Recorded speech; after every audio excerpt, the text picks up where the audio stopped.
Bold leaders keep their people at the center of their priorities.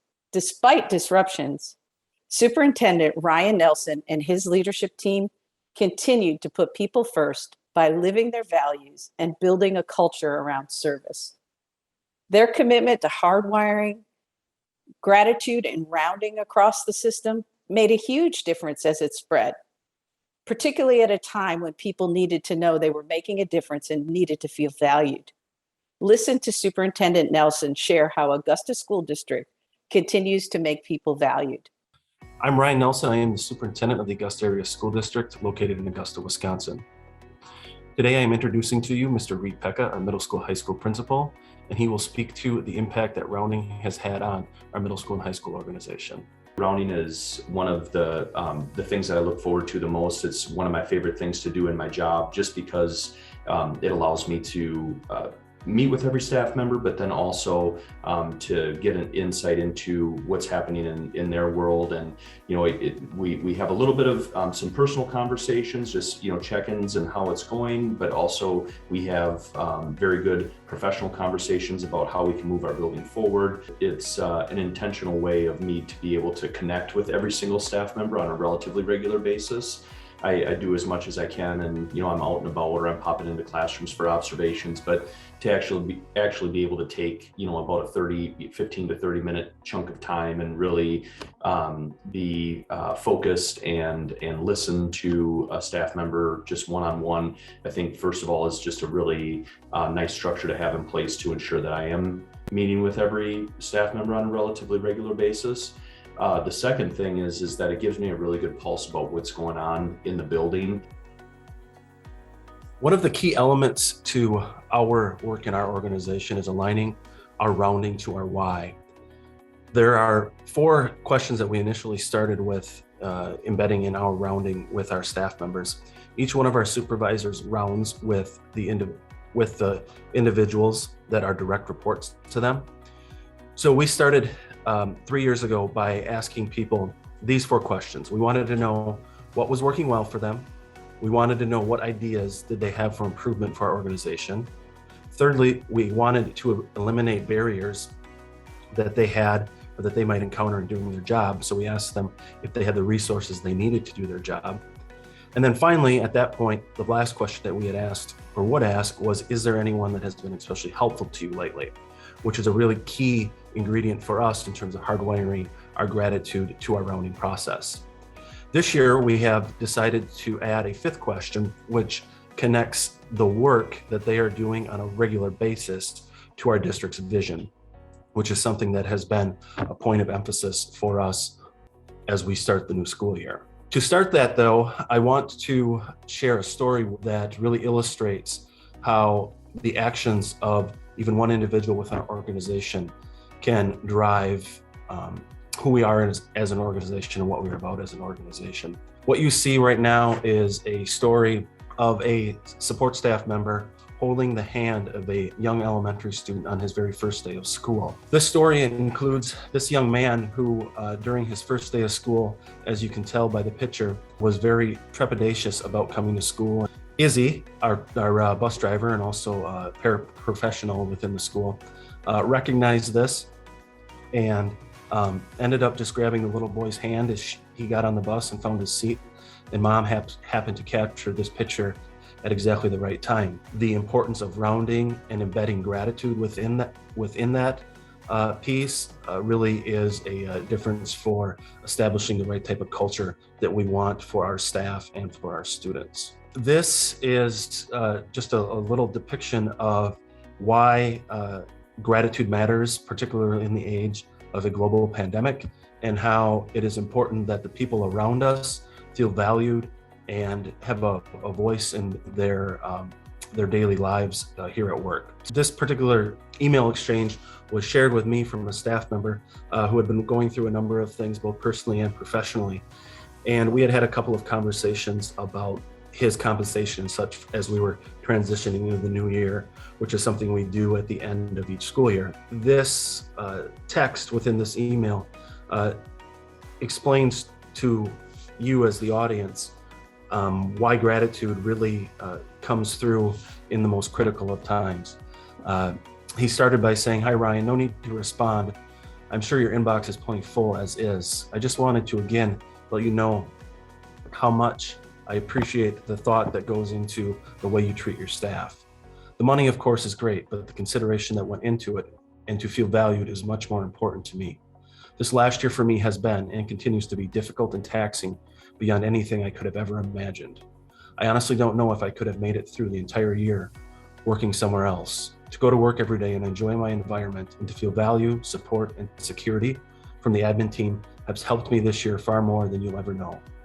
In a year where it has felt like I can't catch a break and that doing the right thing no longer matters, our conversation today reminded me that I still have a lot to be grateful for, and I'm fortunate in many ways.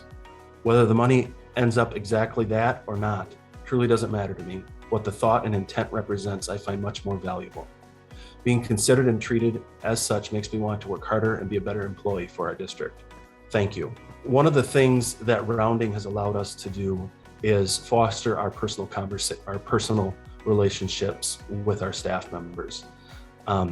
As I said, this particular staff member is somebody that I worked with and had conversations with on a weekly basis throughout the school year. And when he was at his lowest point, is when we as leadership needed to step up and be most supportive. And had we not had the opportunity to round with this particular staff member, both Mr. Pekka and myself, I don't think it ever would have offered the lens through which we would be able to have this type of conversation and be able to support the staff member in this way. So how does the rounding actually nurture an environment of gratitude and the impact that it has had on us? The first thing that it does is it eliminates the we, they.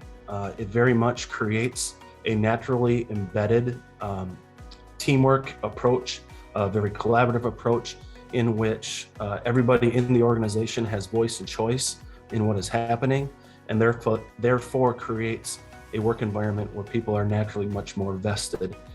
It also fosters a clear line of open communication. When we set aside 30 minutes 3 times a year to round with our staff members, our sole focus is on them and their needs. It also eliminates unnecessary barriers. For those of us that have been in the workforce, we understand how unnecessary barriers create a great deal of frustration to accomplishing the work that we look to carry out. One of the key questions that tackles this barrier is the question of having the resources that people need. The final way that we feel rounding nurtures an environment of gratitude is the fact that when we round up and round out, people are aware and become aware of the good work that their colleagues are doing and what they bring to the organization. And I think that sense of gratitude helps reinforce what we look for in our people and kind of the expected behavior that we want from those within our organization. So I do want to take a moment just to share with you some of the thoughts that some of our leaders have regarding the impact that rounding has had. Mr. Paul Robinson is our Buildings and Grounds Director. For a little bit of background, Paul begins his day around 5 a.m. every day and wraps up in the early afternoon. Over half of his staff he doesn't get to see on a regular basis as they work the night shift. So when he does see them for rounding, it gives their conversation some purpose and they feel like their ideas and comments have an impact. So I'd like to add to that with a quote from Mrs. Nicole Steinmetz, our elementary principal. And she states that rounding with staff is a powerful method for her to hear firsthand what is going well and what issues need to be addressed within our district as a whole or specifically within the elementary building. Staff know they have several opportunities throughout the year when they are being listened to. Rounding serves as an important tool for her as a leader to build trust and show commitment to her colleagues. It's one of the best things that she gets to do as a leader. There are just a couple of, or handful of strategies that I would offer as advice and things to consider for those people that may be implementing a rounding process. And the first of which is to find a cadence that works for you. We initially started doing it quarterly, 4 times a year, which ended up being a lot. And I think was a tweak that we actually ended up making last year when we went to 3 times a year. And we found that to certainly be more purposeful and probably even more engaging. So we do a fall rounding, a winter rounding, and a spring rounding with everybody. It's also important to ensure that each employee understands the purpose of rounding. This is something that I think we were really deliberate about and being intentional to communicate with our folks why we are doing this. 2 other mechanisms that go hand in hand are the process of rounding out, So we, after each rounding session, our supervisors share out the themes that they've heard anonymously with the people that they are supervising, so that everybody within that department or within that organization or building is fully aware of the trends that are happening. Collectively, as a group of administrators and supervisors, we also ensure that we are rounding up after each fall, winter, and spring session to again identify themes and trends there. This allows us to be purposeful in our response and reaction to areas that are both strengths and areas that perhaps need improvement, or things that have been identified as ways we can improve the organization. A critical piece to effective rounding is follow through. Certainly meeting with individuals and setting aside the time to hear what they have to say is important. What's more valuable and more important than that, though, is following through on the feedback that you receive from them. It helps build and foster trust within the organization. Another suggestion that I would offer, be explicit about changes when you are making them as a result of rounding. So when a staff member comes to you and suggests a change or a way to improve the organization, and you take that seriously and act on it, make sure that that individual knows you've acted on it, as well as the other individuals within the organization. One of the strategies that we feel effective is we also, after each fall, winter, and spring session, is we communicate to our Board of Education the trends and themes that we are hearing and have identified through our rounding process. Just some other additional tools to utilize that have come out of our partnership with Studer include the 30-day and 90-day check-ins with our first-year employees. We are actually in the midst right now of our 30-day check-ins with all of our first-year staff members. And in addition to rounding, this has been one of the other critical tools that has allowed us to attract and retain quality people, because we are able to continue to stay informed about what things are going well for them and what supports they also need. Another tool that we have embedded into our leadership practices is a moment of gratitude as part of all of our leadership meetings. We start each meeting by identifying individuals that have recently been helpful or made an impact within the organization, and we each handwrite a thank you card to them. This, we feel, has created a cyclical effect in which staff are also recognizing others then through a similar process. The other tool that I would also add is what we call our Day of Gratitude. And this is a strategy that we are implementing for the first time this year, in which our supervisors and leaders have every staff member's name on a popsicle stick in a cup on their desk. Each day, we begin our day by randomly selecting one of those popsicle sticks.